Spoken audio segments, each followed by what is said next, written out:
Thank you, Concorda.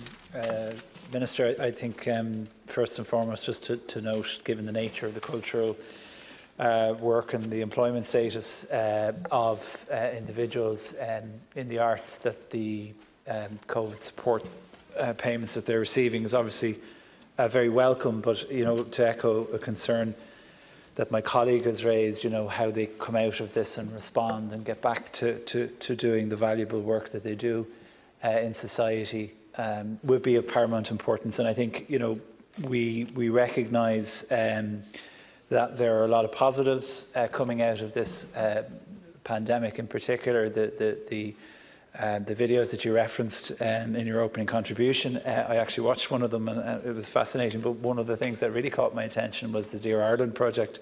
So I was pleased to hear that you're planning on supporting more of those. I think it was 20 you mentioned.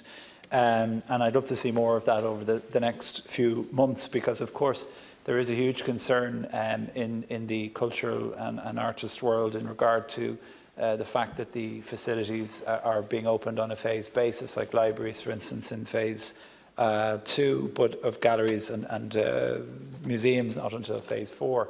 And then, of course, the performing arts have to wait until phase 5, which, of course, I understand.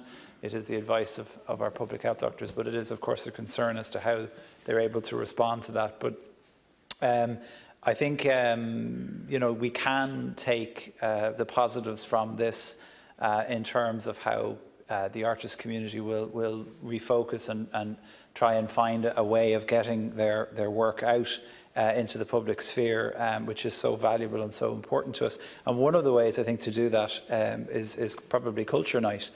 So I would appreciate if the Minister, in the very limited amount of time I was given, you might be able to provide us with some additional information on that. Thank you.